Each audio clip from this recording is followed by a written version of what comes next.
संबोधन जैसे बोलते हैं ना किसी को, क्लास में 50 बच्चे होते हैं, होते कि नहीं, एक उनका क्या बनता है, मॉनिटर, होता कि नहीं। उसका कार्य भार कैसा होता है कि वो पूरी क्लास को कंट्रोल करेगा। तो सौनक जी को आज जो प्रधानता दी कि आप ही हमारा संबोधन करेंगे 88,000 ऋषि मुनियों का। तो सौनक जी ने बड़े भाव के साथ कहा, बोले देखो मेरा आपसे, बोले सूत जी कुछ प्रश्न है। जैसे ये कहा, सूत जी बड़े प्रसन्न हो गए कि मेरा इतना बड़ा सौभाग्य कि मैं इतने बड़े ऊंचे पद पर पहुंच गया, जो मुझसे प्रश्न कर रहे हैं। तो सूत जी ने बड़े भाव के साथ कहा, बोले पूछो जो भी आपके प्रश्न हैं वो पूछो। जैसे प्रश्न कहे, पहला प्रश्न कहा कि मानव मात्र के लिए धर्म क्या है, क्या है हमारा धर्म। पहला धर्म क्या सुबह 4 बजे उठना हमारा धर्म है? क्या मंदिर में जाकर 108 परिक्रमा करना हमारा धर्म है? बोलो, धर्म है कि नहीं है? दूसरा प्रश्न कि जब हम मंदिर में जाते हैं, आप मुरारी देवी मैया के मंदिर में जाते हैं, जब हम मंदिर में जाते हैं ना, तो वहां पर पता क्या होता, मंदिर में जैसे आप पहुंचोगे तो बाहर मूर्ति विग्रह है। सबसे पहले क्या, हनुमान जी की मूर्ति और भैरव बाबा जी की मूर्ति है कि नहीं है? है तो जोर से बोलो, बोलिए भक्तवत्सल भगवान की। तो जब मंदिर में जाते हैं तो बहुत से विग्रह हो जाते हैं, बोले किसको पूजें और किसको छोड़ें। दूसरा प्रश्न। तीसरा प्रश्न कहा गया कि वेदों में भगवान को अजन्मा कहा गया है, कि भगवान कभी जन्म नहीं लेते। अगर जन्म नहीं लेते तो भगवान कृष्ण कदेव की मैया के गर्भ से कैसे जन्म हुआ, कौशल्या जी के गर्भ से राम जी कैसे जन्म लिया। जैसे ये कहा, अगर अजन्मा है, अगर वे जन्म नहीं लेते तो फिर अजन्मा क्यों कहा गया। चौथा प्रश्न किया श्रीमद् भगवत गीता के अनुसार, दूसरे अध्याय में श्लोक आता है कि यदा यदा हि धर्मस्य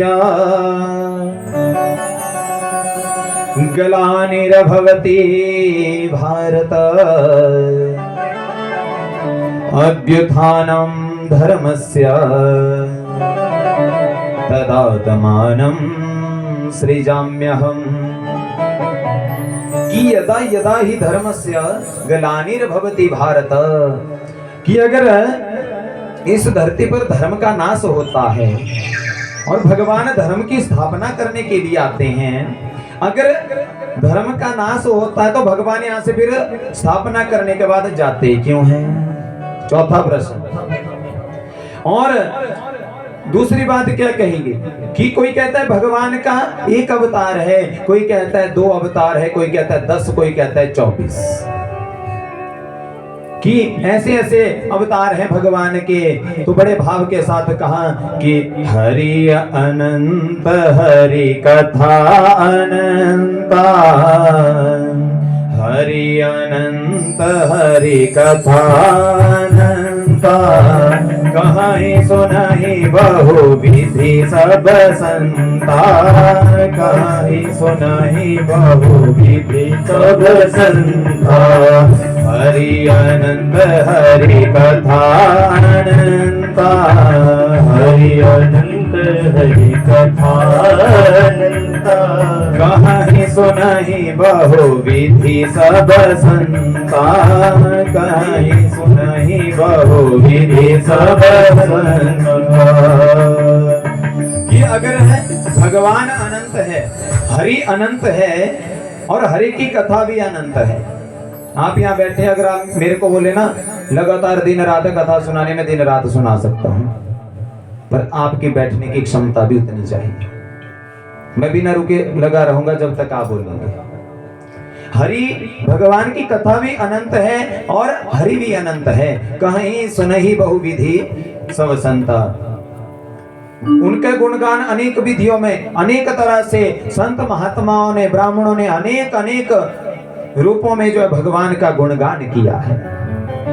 और पांचवा प्रश्न क्या किया कि यदि गीता के अनुसार समझे, परित्राणाय साधूनां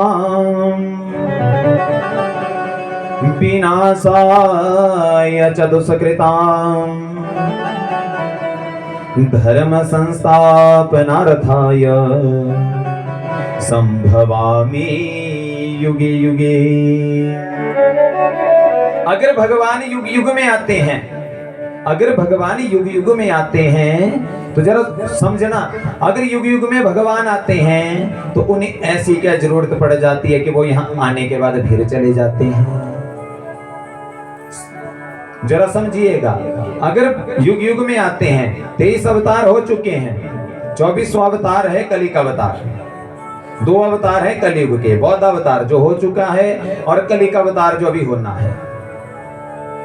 तो अगर भगवान युग युगों में आते हैं तो जब धर्म स्थापित हो जाता है तो बोले दोबारा क्यों जाते हैं।